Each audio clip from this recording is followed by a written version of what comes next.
बहुत समय पहले की बात है। कैलाश पर्वत की शांत बर्फीली गुफाओं में भगवान शिव गहन तपस्या में लीन थे। ब्रह्मांड की गति थम सी गई थी। देवता चिंतित हो उठे क्योंकि शिव का तप टूटा नहीं और उनके नेत्रों से निकली ऊर्जा से तीनों लोग कांपने लगे।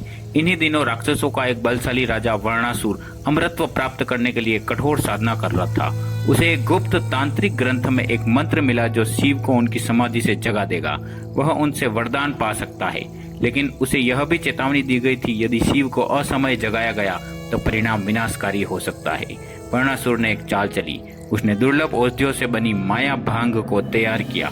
ऐसी भांग जिसे पीते ही आत्मा का गहनतम सत्य प्रकट हो जाता है, परंतु वह केवल उस पर काम करती है जो पूर्ण तप में हो।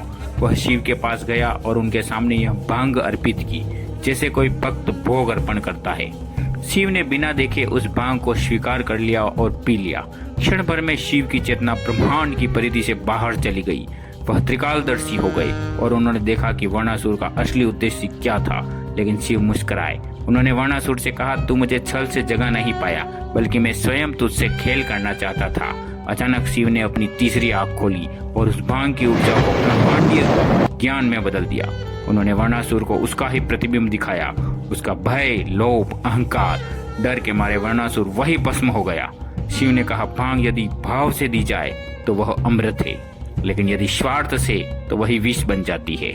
और तभी से शिवरात्रि पर चढ़ाई जाने वाली भांग नशा नहीं, एक रहस्यमय द्वार मानी जाती है जो केवल सच्चे हृदय वाले को ही आत्मज्ञान के दर्शन कराती है।